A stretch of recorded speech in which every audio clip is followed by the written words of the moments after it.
Hello, and welcome to the Carter Mario Spotlight of the Month. I'm Danielle Wisnowski, an attorney in our New Britain office. In the next few minutes, I'll get you caught up on what is happening at the firm and in our communities across Connecticut.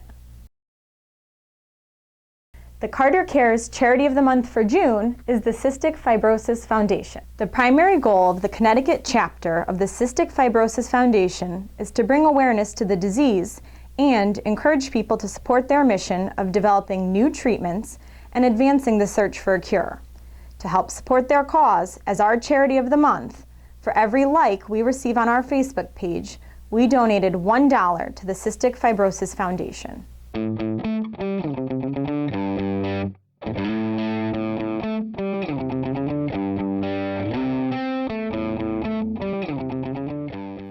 I think the hardest thing about living with CF is trying to keep up with my friends and family on a day-to-day basis, being out of breath and struggling to breathe.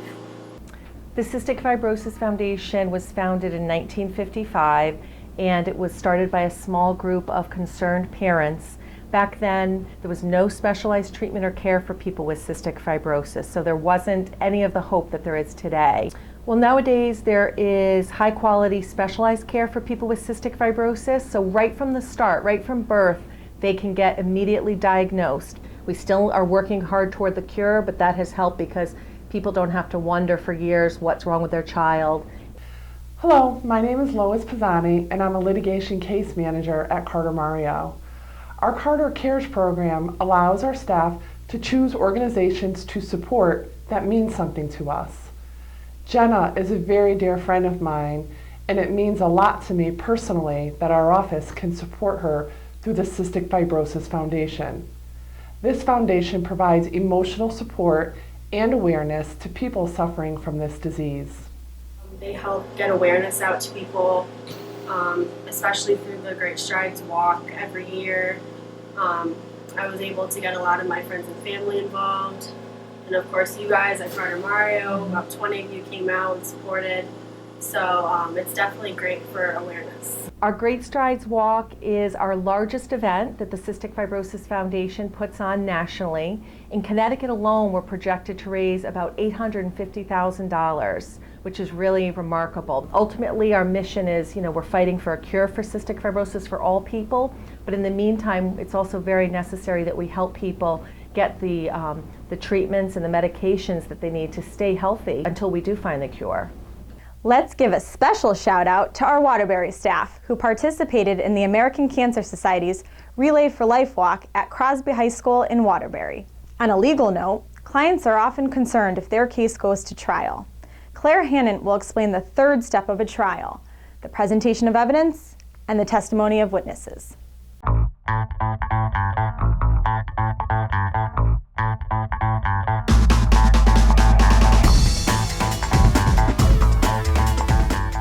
Hello, I'm attorney Claire Hannett, and I'm a litigation attorney here at Carter Mario. I'm going to talk to you about the third step of the trial, presentation of evidence and witness testimony.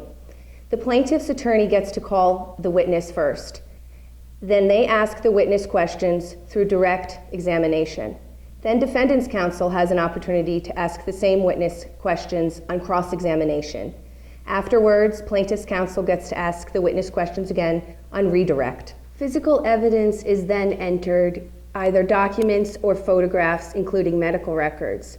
They are either entered as identification or as full exhibits. During the trial, if one attorney objects to a question, he presents his objection to the judge. These are questions of legal technicality and may be argued outside of the presence of the jury. The judge will advise the jury of any information that the jury should use to make their decision, or instruct the jury to disregard what should not be considered. A ruling by the judge to sustain or overrule an objection does not mean that the judge is taking sides. He is applying the law which permits or does not permit the question to be asked. When each side has presented all of their evidence, they rest their case.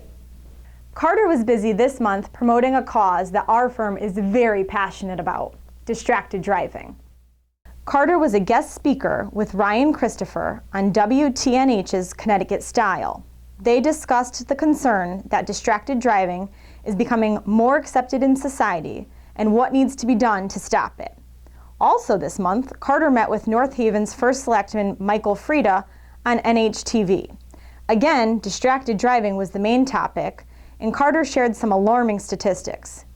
Guess how much more likely you are to get into an accident if you are texting? 23%. That is roughly 4 times more than if you were driving drunk. So, the moral of this message, don't text and drive. And on a final note, let's give a giant shout out to our Waterbury office for winning the Waterbury Observer's Best Personal Injury Lawyer for the 12th year.